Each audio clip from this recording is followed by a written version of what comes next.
This rumor is explaining why it has to be Robert Downey Jr. who plays Doctor Doom and giving us the full connection of new mask, same task. Whoever wrote this is trying to bridge the divide between like the old Kang era of the multiverse saga and how Doom is connected to it all. If this is true, Kang is mentioned heavily and He Remains is mentioned heavily in Doomsday, and maybe that's why they would need Michael Waldron in there to kind of explain the He Remains version of it all. Was Tony Stark a phony cover story by He Who Remains to imprison Victor Von Doom in the sacred timeline?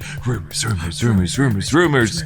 This is the Rumor Rundown, where the hosts of new Rockstars investigate the wildest rumors that nerds and newsmen can't make heads or tails of, applying our own backgrounds in journalism and Hollywood connections, and finally confirming whether those rumors are honest scoops or bullshit poops. We are Erik, Voss, and Jessica Clemons. Hi. Hi, welcome back, Jess. We're now doing Rumor Rundown and the sneak peek here on the break room set. It's just easier in many ways for us to do production over here, and it looks really cool. Now, as much as you may love the Halloween themed design, we're now after Halloween when you're watching this, and future episodes will not have this scary, spooky skeleton design, but will instead just look like the equally cool, maybe not as cool, but still very cool break room design. That's just where we're going to be doing all of our podcasts here. It's just easier in so many production ways, but we hope you like it. And we're gonna talk about some Avengers Doomsday theories. Are you ready for this, Jess? Yeah, dude, I'm so excited. Yeah, we got a new scooper in the field, ladies and gentlemen. Someone is now out there, and maybe New Rockstars is not doing ourselves any favors by giving this person this much attention and platforming them, but they're really testing us here, and I feel like we have to investigate this. Okay. You ready for this? Yeah. All right, we're ready for our scoop, our official in-house scooper. But where's it going to come from on this set, I wonder? Upstairs? Down? Wait, what is this? Oh, thank you. Oh, look at this weirdly pink finger. Okay. Ew. Thank you. Is that a little wave you gave us? Okay, bye-bye. That is so funny. We now have a guy with no arm but a long stick hand. Well, you can't describe his body, right? It's kind of a shapeshifter. Yeah, it changes. It molts and it changes. It's bionic. Is it just vision? Is it droop? All right, so here's the rumor. He Who Remains created the sacred timeline in order to imprison Dr. Doom by wiping Victor's memory and recasting him into the rewritten identity known as Tony Stark. He Remains allowed Tony Stark to time travel in Avengers Endgame to free a Loki variant to prepare for this multiversal war against the other Kang variants. But when Tony Stark died, and when He Who Remains also died, all versions of Doom returned, including the Doom who fought and lost that multiversal war. That Doom was so humiliated to be used as a puppet by He Who Remains, and that is going to be the Doctor Doom that we follow, played by Robert Downey Jr. in Avengers Doomsday. Effectively, this rumor is explaining why it has to be Robert Downey Jr. who plays Doctor Doom and giving us the full connection of new mask, same task. The source of this rumor is Majestic_UCM on X, who claims to have a source that reached out to them. Or maybe that source or UCM themselves just got this from a recent Screencrush video, for all we know. You should go check it out on the Screencrush channel. I didn't watch the video, but I did see the thumbnail, and I'm like, This sounds like a Screencrush theory. This does sound like a Screencrush theory. Hey, that would be kind of... I'm not surprised that there are scoopers that are probably just taking it from theories that are in videos. That makes sense. That makes complete sense. It's happened to us before. I'm not saying that it's a good strategy to be like, my source, and it's like, your source is just us making theories, clearly making a theory. That's not how this works. But it is how these things enter the ether. It's like a water cycle where, like, at some point things start over here, and then people will say on Reddit things that are kind of amalgamated forms from things that other people have said on 4chan, and then bits and pieces from like me or Ryan or some other YouTuber, and then it all comes back here on YouTube. That's the water cycle. I'm going to read you the full text of this. So what we just read was a summary. Here's the full text of it. Jesus Lord, that was a summary? Yeah, there's more. There's details. The person has the script? This is what was translated from Majestic UCM. Okay, so here's what they said. He Who Remains created Earth 616, a sacred and controlled timeline to hide the true history of the multiverse. Victor Von Doom was considered too dangerous, so He Who Remains rewrote him into the 616 timeline. The rewriting turned Doom into Tony Stark, with the same mind altered and a new identity in life as a hero. Tony Stark always felt like he didn't fit in with his family because his real life had been stolen. Those feelings of not belonging are echoes of Doom's original identity trying to awaken. The time travel Tony used in Endgame was deliberately allowed by He Who Remains. He Who Remains permitted those time travels because he needed a variant of Loki to survive outside his control. The survival of that Loki variant was part of He Who Remains' plan to prepare for future events. The main purpose of He Who Remains was not permanent peace, but to prepare for a multiversal war against the Kang variants who betrayed him. When Tony Stark dies, a key piece of He Who Remains' control disappears. With the death of He Who Remains, the barriers containing realities break, and all versions of Doom come back into existence. Among those versions, the Doom who fought and lost in the multiversal war regains his memory. Upon recovering his memory, that Doom feels humiliated for having been turned into a puppet of He Who Remains. That humiliation becomes his driving force. Doom doesn't just want revenge, he wants to rebuild the multiverse his own way. So Jess, this is a lot. Yeah, it's a lot. And it seems like what they're saying is this is going to be the Act 1 explanation for why it's Robert Downey Jr. playing Dr. Doom in Avengers Doomsday, that this will all be part of the exposition that Stephen McFeely and Michael Waldron are writing into the Act 1 of Avengers Doomsday. Or maybe this was, no, because it is so Doom related that it couldn't have just been what Loveness was writing, because Loveness's version of the script had nothing to do with Dr. Doom. So he's trying to, whoever wrote this is trying to bridge the divide between like the old Kang era of the multiverse saga and how Doom is connected to it all. This seems to go against our thinking that we talked about recently on the sneak peek, that Kang is not even going to be mentioned at all in Doomsday. If this is true, Kang is mentioned heavily, and He Remains is mentioned heavily in Doomsday, and maybe that's why they would need Michael Waldron in there to kind of explain the He Remains version of it all. So what do you think? Is it possible that like they need Kang this much to explain why it's Downey as Doom, or are they just going to bring in Downey as Doom and have some explanation that has nothing to do with Kang? I guess I don't, and I've talked about this before, I don't think it's that big deal for me personally that Robert Downey Jr. is either recast as Doom or is going to be a variant of Tony Stark that is Doom. That has never been... I keep trying to look at the internet of why that matters so much to people, because I can't wrap my head around knowing that. I can't wrap my head around why it matters so much that you would have to go this deep into the first act of the movie. Like, this would take away from a lot of the X-Men exposition. It will take away from a lot of the other people's exposition. We just got like rumor that Tiana Paris was like recording stuff for Doomsday or Secret Wars or something, and I'm like, oh, okay, cool. It just feels like that would take a lot of time away from other people's stunts and scenes. So I don't know why they would. I feel like it'd be easier just as a one-off. Also, this would make the Russo's movie more about Loki than it would make it about their movie. So I don't see it. I don't think the emotion part is... I think that tangentially like could work. The only part I don't know if it would work is during the multiversal war. Well, all the other Kangs, He Who Remains was different than the other Kangs. Agree to disagree. But the other Kangs were all egotistical and kind of just going for world domination before even anything else. So that's why I'm like, I don't think they would see Doom as really like they'd just be like, wouldn't they be so egotistical that they'd be like, oh, I can defeat that guy. I don't give a about that guy. That guy does not matter. I would not need to create an entire timeline to protect ourselves from that guy. I guess that's why you would bring Michael Waldron to come back and make some sort of math to it, because it wouldn't make sense to like, you would have to change what he Who Remains was, I guess, a little bit, or how we saw him in order for him to believe that he made this timeline to protect us from Doom. He made it to protect us from him.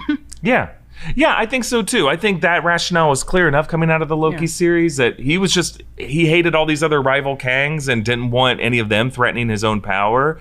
Now, what I'll say is, like, as a theory, as a theory, it's a fun theory. It's a fun theory to imagine that like this He Who Remains is trying to protect the multiverse from this greater threat. It is one of the more successful theories I've read online that kind of logically connects all of it in a way that like fixes what it was actually in reality. Marvel Studios backing away from a decision they made based off of some controversy and then going back to play the hits of getting Downey in the saddle. But I ultimately, while it works logically as a theory, in effect, it negates all the fun character development of the most important Marvel hero of the Infinity Saga. To say that like the Tony Stark that we got to know and his really important relationship with his father and his mother as of Civil War, the legacy of the Stark Industries brand, his history as a warmonger. Yes, you could retcon all of that to be like, oh, these are echoes of his Doctor Doom Thetan that's still in his body trying to reawaken. But it also kind of robs Robert Downey Jr.'s character development over 10 years. And what was a really cool character, this kind of rock star, billionaire, playboy, philanthropist who found his heart. And to say that was just like a vessel for a Doctor Doom who's in witness protection, just kind of bums me out, to be honest. Yeah. I think it bums, I get it. I'm like, it bums everyone out. I guess it's more about whether or not Marvel sees it that way. Sure, Because Marvel could easily just be like, yeah, well, he died. well, my instinct would be Marvel, in the same way they've been pretty sacred about everything from that era, they wouldn't want to retcon that. His death. Like, they already made this mistake a little bit by saying Rhodey was a Skrull for a certain period of time, for suggesting that Rhodey might have even been a Skrull during the events of Avengers Endgame. Yeah. Like, we have to go to a deleted scene from The Falcon and the Winter Soldier to disprove that, because like the director's Secret Invasion was like, yeah, I was thinking after Civil War is when that swap happened. So it's like the Rhodey in Infinity War and Endgame was a Skrull, and he was just help it. I guess what else are you gonna do? You're stuck on this planet with us. You gotta help us. Yeah. And he just like, okay, yeah, sure. It's hard to even imagine that, which is why I consider that one deleted scene from Winter Soldier, Falcon and the Winter Soldier, where it suggested that it happened recently. Yeah. I consider that to be canon just to avoid having to think about that. Yeah. But I think Marvel, when it comes to a character like Tony Stark and how important he was to their franchise, to say that like that Tony Stark was actually Doctor Doom in disguise, it's like, well, then do we not really have a Tony Stark? Well, it would be a different variant Tony Stark. Yeah, I guess it would open the door to another Tony Stark in another reality. Because we talked about that with like another T'Challa coming. You said coming from another timeline, so it's like, I guess if Marvel does that, it doesn't hurt them to do it to Tony Stark. No, but I do think that door is open either way by just saying like in the future, after the multiverse saga ends, after Secret Wars, you could just have another Tony Stark from another universe. But to say that the Tony Stark we have had was not Tony Stark actually, it's gonna hurt too many people or just ruffle too many feathers. I just don't see like Kevin Feige loving that idea. No, I see that. Yeah, but you know, here in the Rumor Rundown, we're not just critiquing theories or whether they are plausible. We're talking about like the sourcing of these theories, and this is the first time I've seen this account on X say like a source reached out to me. That's the kind of language that you see like My Time to Shine Hello, Daniel Rickman, Grace Randolph, other people, the Jeff Snyders of the world. So it's like, okay, I see what you're doing, Majestic UCM. You're trying to get this kind of credibility or lack of credibility, whatever you want to grade it as. You're trying to be a player in the game. Yeah. So, okay, welcome to the game, my friend. Let's investigate your process. Today's video of Rumor Rundown is sponsored by Rula. We're big believers in taking care of your mental health. Whether you're going through a rough patch or just want to better understand how your mind works, therapy can be a really useful tool. But finding a therapist who takes your insurance can be a real pain. Many don't work with insurance at all, which means you're stuck paying the full cost out of pocket or paying for an expensive monthly subscription. Today's sponsor, Rula, does things differently. They partner with over 100 insurance plans, making the average copay just $15 per session. That's real therapy from licensed professionals at a price that actually makes sense. Rula isn't just affordable. The experience is tailored to you. Rula considers your goals, preferences, and background to provide you a curated list of licensed in-network therapists who are actually aligned with what you need, because they know that finding the right therapist can make all the difference. There's no wait lists, and no frustrating back and forth. Rula makes it easy to find a mental health provider who is accepting new patients, and appointments are available as soon as tomorrow. Plus, Rula sticks with you throughout your journey, checking in to make sure care is helping you move forward. Thousands of people are already using Rula to get affordable, high-quality therapy that's actually covered by insurance. Visit rula.com/rumor to get started. After you sign up, you'll be asked how you heard about them. Please support our show and let them know we sent you. That's RULA.com/rumor. You deserve mental health care that works with you, not against your budget. This type of scoop is just too robust to be a kind of scoop that anybody who would be sourcing this to you would have access to. Like, unless your source was Michael Waldron himself, but he's already talking to press. He wouldn't talk to you, anonymous account. I don't know how it is for Marvel. I only know this is how it kind of was for The Boys, allegedly. The Boys did allow like some leakers to leak things, but they would also ask you to minimize it or throw in one like curveball that wouldn't happen. So it would just like suppress everyone's appetite before the show showed up. And if Marvel did give you that direct information, it would not be that big. It would not be that much information. Even Jeff Snyder, when he does the In Snyder stuff, is like one paragraph, 3 pages of conversation. Right. He's like, I heard this is what happened. Oh my goodness. It is not that detailed. Can I ask you, go into more detail on this The Boys leak? This is news to me. So, you don't have to name names. You don't have to put anyone it's on not blast. even like, I don't know. It was during The Boys, like season 3 or 4, there was a couple of leakers that would leak information about what was going to happen in the season. And that leaker actually stopped leaking stuff because of The Boys, because certain cast members were doing problematic things and they didn't abide by it. But they said that the show knows that I'm doing this. They just require me not to share so much. And with that being said, a lot of leaks, not a lot. Actually, no, I take it back. Rewind it. Not a lot of leaks. Some leaks can actually come from the source because it gives you guys more momentum to go watch the show or just talk about it to get it more press. I always go back to Ryan Reynolds being like, yeah, I kind of leaked the trailer. So you're referring to Eric Kripke himself, the showrunner. No, I don't know if that there's 3 showrunners for The Boys. So I do not know which one was the one that allowed him to allowed this leaker to do it. Okay. But I do remember when that was going on for The Boys because I liked that person, I liked that account, and I didn't get screeners, so I was like, what the hell's going on? And then they were like, this is happening, and I was like, ooh. And then one day they were like, I'm not doing this anymore. And also people would be like, how do you know these things? And I always say she. It's probably, I call all scoopers a girl if I don't know who they are. And I think it's good to default to that. My time to shine. Hello. I always say she. I'm always like, she does this. But she was genuinely like, no, they tell me things, and then more than like 80% of the things she said was true. Interesting. They all happened, and then she stopped posting for The Boys. But that was The Boys. I don't know if Eric Kripke was the one in touch with her. I don't know who was in touch with her. It might be a boy. I'm sorry if you're a boy. But someone allowed them to do it. I also think The Boys, unlike DC and Marvel, don't have the same, like, you can air leaks out and we're not going to be like, right. recasting someone. Yeah, and I think even the way Kripke and other people at Prime Video have run their socials, they're much more playful, much more interactive. They're less sacred and secretive about everything. Culturally, compare that to Marvel Studios, very different culture. Even James Gunn, very different approach. And he is someone who kind of toes the line of, he'll negate stuff. He'll tell us no in ways that I wish Marvel Studios would just tell people no sometimes. So when it comes to this, a big fat yes like this, that it's just too dense for me. It's too dense. It's too robust. It's too meaty. The type of realistic scoops will be like what we have seen proven right for people like Daniel RPK in the past, or even My Time to Shine Hello. Characters' involvement in things, or just like specific plot points. I believe the plot of Eternals, the plot of Thunderbolts did start to come out a couple weeks based off of test screenings. Test screenings, I think, are pretty valuable, trusted information because those people did actually see it. And we know the studios do those things. In this case, there's been no test screenings for Doomsday. There's been no script leaks for Doomsday. They don't even have a fucking script for Doomsday. Unless this is like, which I'm sorry if this is you. It's, I mean, like, not seeing is believing, but girl, you got to get more under your belt. Unless you're like an assistant that does know, and you posted this all and this is your first time doing a scoop like this, I'd be like, okay, for your next one, do not air that much out.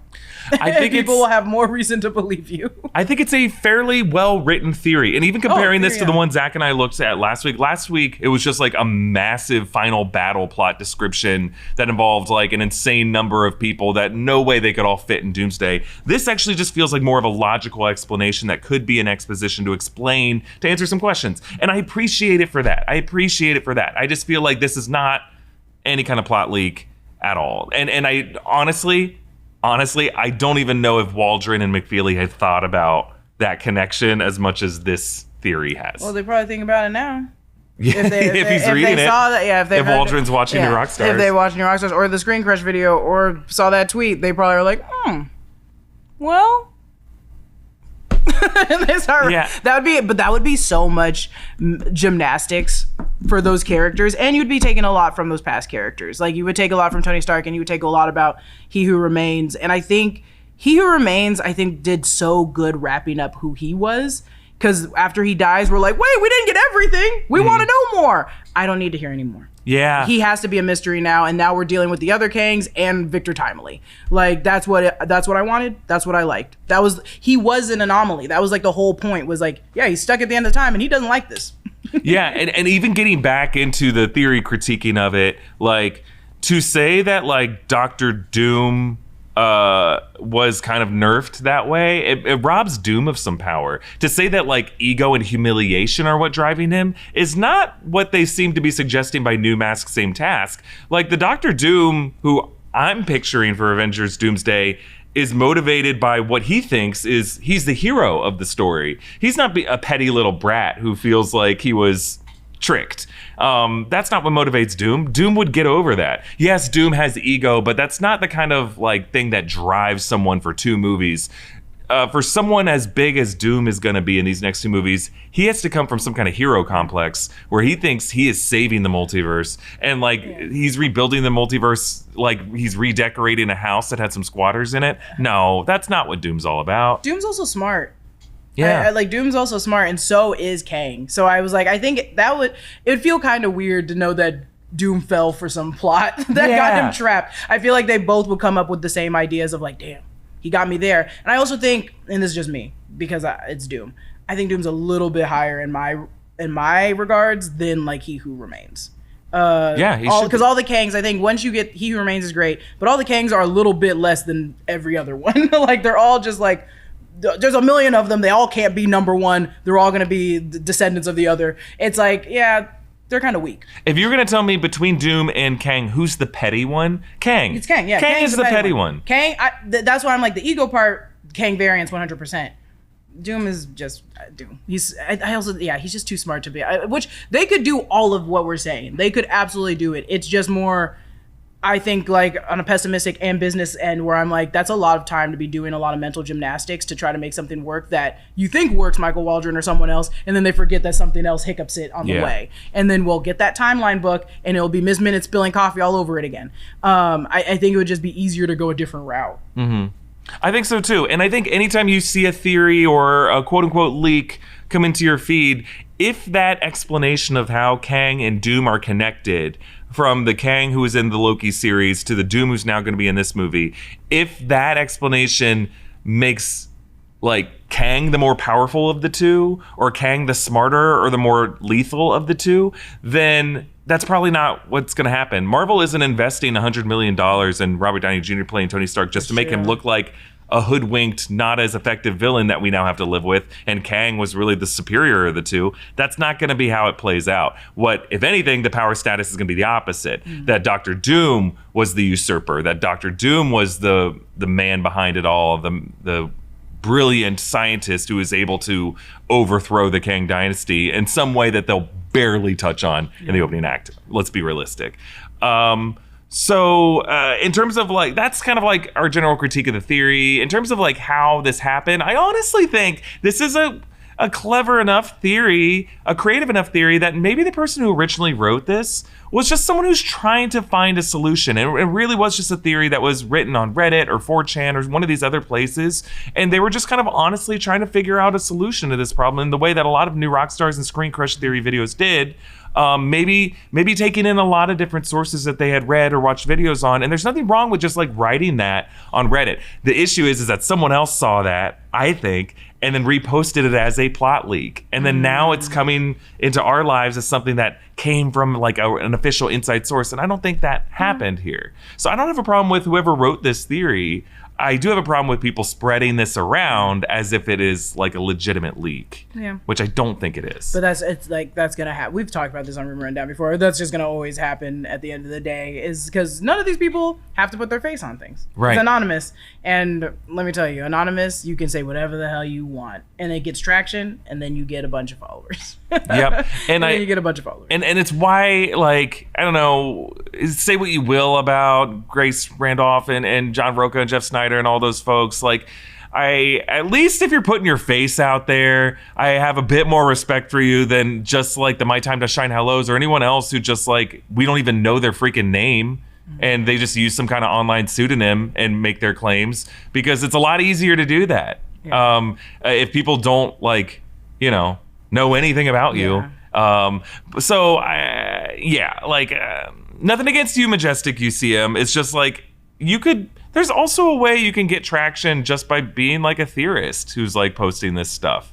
Maybe people won't take you as seriously right away, but like if you have like really entertaining theories, that alone can be like something that can get you followers. You probably get better traction with like a scoop than you do with a theory. I think that's what it is. But who cares about traction? They do. They're scoopers. But traction on X, traction on 4chan, what does that get you in life? That's what their job is. Clout. Where else are they putting they're not putting it on, like, they're not sending a pigeon. They got to put it on social media. I mean, but if you're trying to like make a living off of this on Patreon, you know what we need is someone to create an OnlyFans.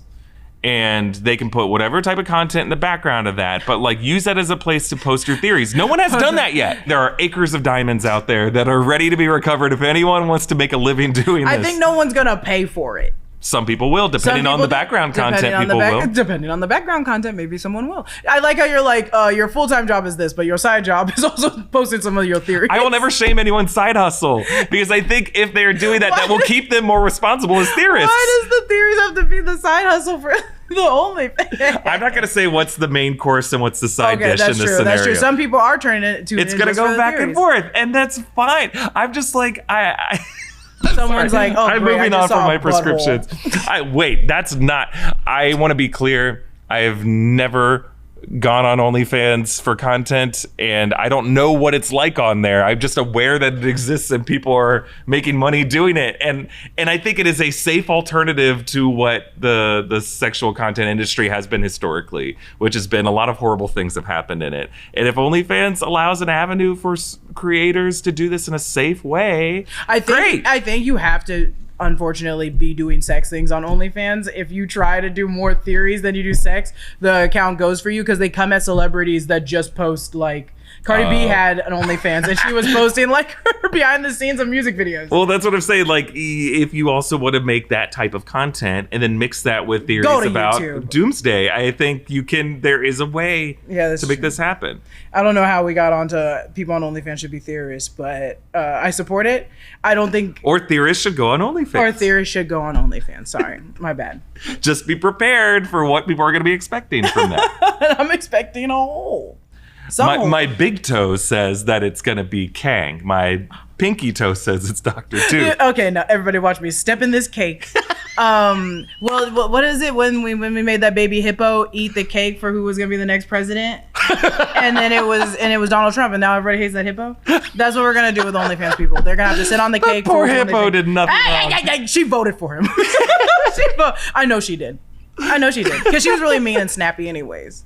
By the way, today, if you live in California, is election day. Go vote.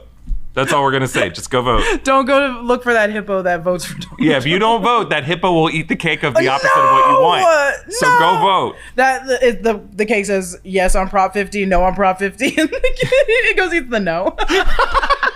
If that hippo eats the no on Prop 50 cake, we know how that hippo really thinks. That hippo is literally that hippo. That's a mega hippo. That's a mega hippo. She's just like. As soon as that happened, the joke was so funny that people started going to this baby giraffe instead. It switched up so quick on that hippo. The baby hippo, everybody remembers that baby hippo. It was running the internet until that day happened, and then people were like, well, here's a giraffe.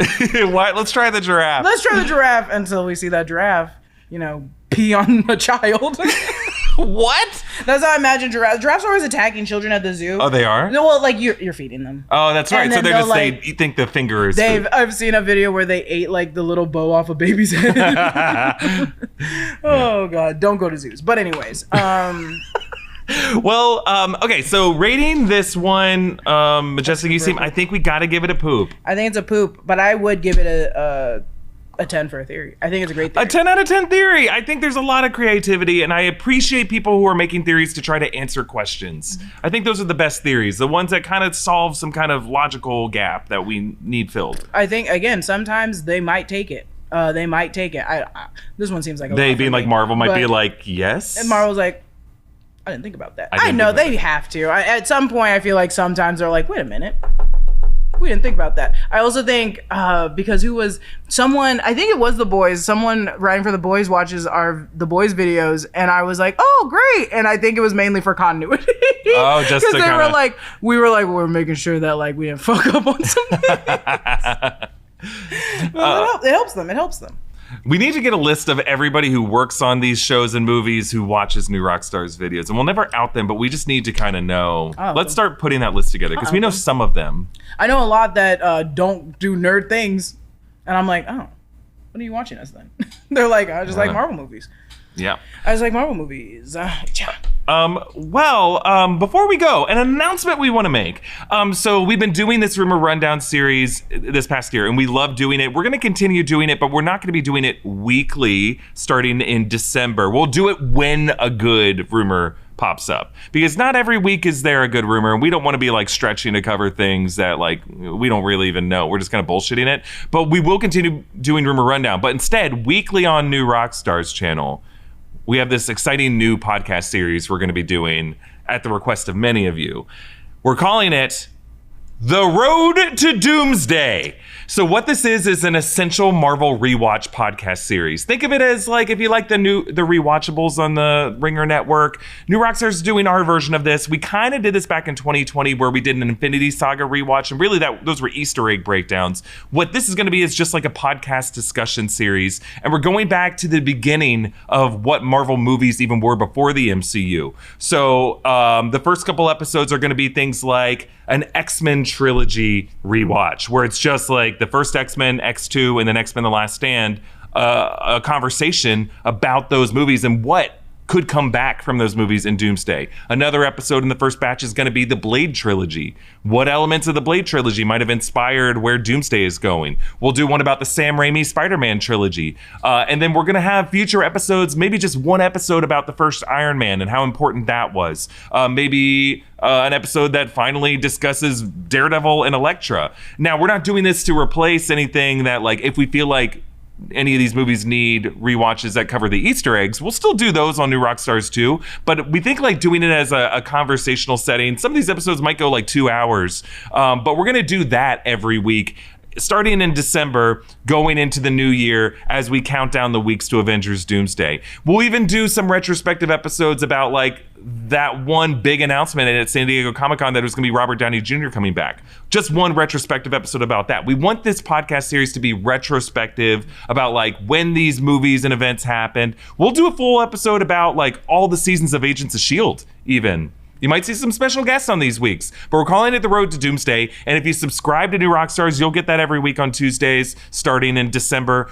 Between now and then, we'll have some future episodes of the Rumor Rundown where we're going to be looking at scoops like the ones we talked about today. And we'll even do future episodes of the Rumor Rundown as this format has been. It just won't be every week, but every week starting in December. We might take some weeks off during the holidays, but it'll start in December. The Road to Doomsday is coming, and we hope that you join us for it. It'll be mostly me and Jessica, but we're going to be rotating in some guests that you love. others from the New Rockstars network, other friends of the channel, maybe even some celebrities will find their way here on the New Rockstars set. And it's part of why we're doing it here on this set, because we wanted a bigger table in case we are joined by some different names. By what's this person's scoop name? UCM. Yeah, Scoopers, you're still invited if you want to. Scooper come. If you want to reveal yourself to the world. That, and this isn't like a new channel. This isn't a new. It's not like insanely new. No. It's just something that you guys have kept on asking about. And this time we actually will talk about Agents of S.H.I.E.L.D. Yeah. And I won't say it's not coming to the MCU.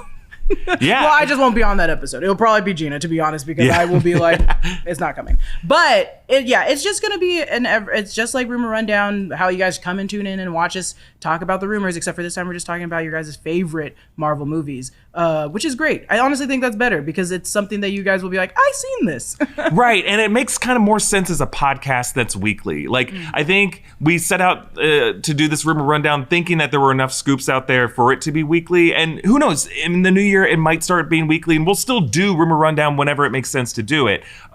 It's just going to be like, if you're tuning into a weekly podcast that you want to listen, we want it to be like essential to know. And I feel like having a podcast that New Rockstars does about the Blade trilogy, or about even like Punisher in Punisher Warzone, or about Ghost Rider and Ghost Rider: The Spirit of Vengeance, those are movies that like always exist. People will find and rewatch, and we need to have somewhere on New Rockstars where we have them.